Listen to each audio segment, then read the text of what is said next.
Hello everyone and welcome to my page, Messages from Venus. So this is a review of the Gypsy Palace Tarot deck. You guys know every time I use my decks, I try to give the review of the decks that I've been using so that I can keep up with the Kardashians. No, just kidding. So I can keep up with my deck collection because there's so many. At this point, I am trying to use them, like different ones, and revolving all of them, so that you guys can experience all the decks at the same time, including tarot and oracle cards, which is another reason why I do the daily readings. So I have a bin for the cards that I've already used since like from December until now, and so those decks are in a bin, and then I have another bin that's right next to me that I'm going to use for my short hair. You guys, I keep cutting it, and I think I'm gonna continue to cut it.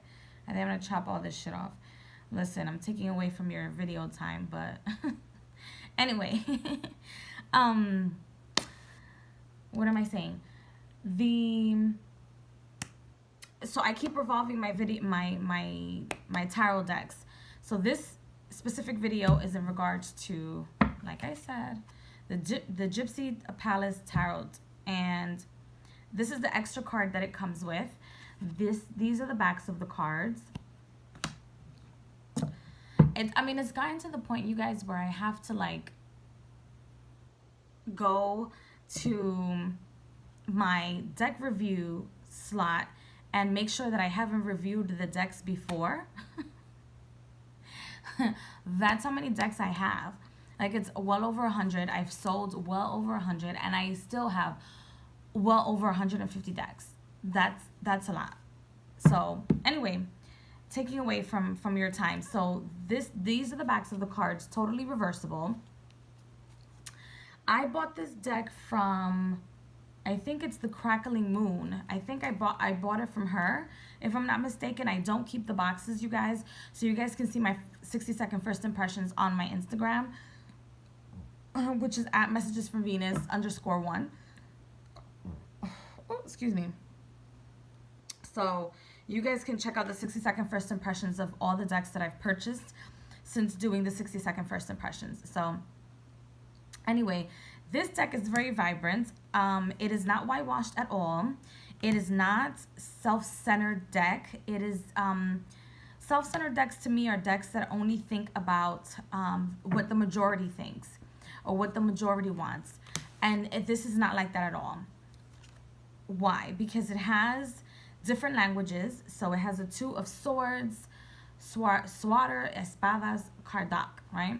I'm sure that I'm botching the other languages, but you guys can see it has 4 different languages, and the people in the deck all look different. Yes, they look very cartoonish, but you can still have the depictions and the pictures of the cards relate to real people, and how people feel inside is what this deck is all about.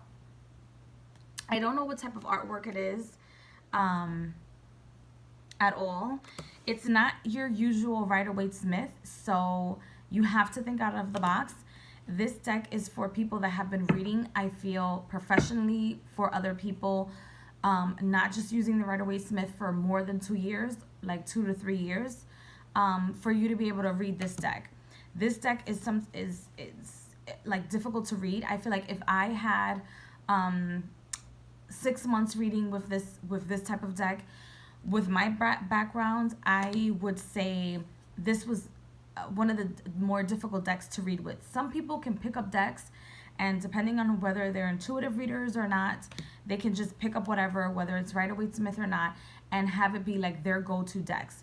You know, this is one of those decks that might be a little bit difficult for people, but it's very vibrant in color. You can still see parts of the Rider-Waite-Smith, but you still see the pictures thinking outside of the box. So they give you a story. And even though the cards have edges in them, so if you were to put 2 cards together, like this, it doesn't like put a story together like the Prism Tarot does, but it still tells you a story. Not only because the colors stick to the theme, So all the cards have kind of like the same color, but it's like an illusion. It's like the artist that created this deck, which I think is the same person whom is the creator. Yeah, Nora Huska. I think she's the same person. And it's like she dreamed. It was like a dream. So she dreamed something. She's in someone's head and she fucking drew that shit and stuck it together with the tarot cards, with the tarot deck. They do have Roman numerals, the major arcana. The minor arcana do not. They have regular numbers up on top. What else can I say about this deck? It is self-published. This deck is no joke, even though it can be funny at times, like this picture. It can be, it's the Eight of Pentacles, so it can be funny at times, but it's still no joke, because it really does allow you to dive into someone else's life in a sense where you really have to be really good at what you do with your tarot. You have to be good at it.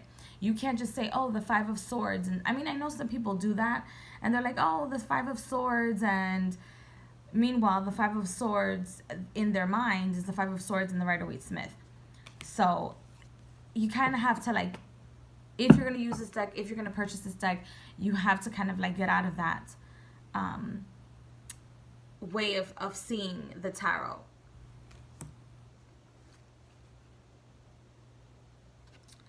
Some people I've heard say that it's kind of like the Chacoli tarot, where it's not the Rider-Waite-Smith, but it's still in someone's dream. You're in someone's reality, which is absolutely fantastic.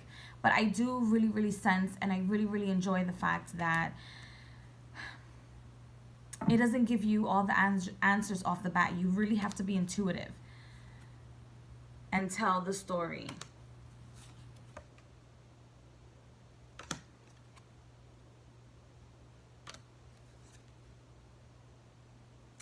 I'm not going to show you all the cards, but it's funny as hell, bitch. Yazam.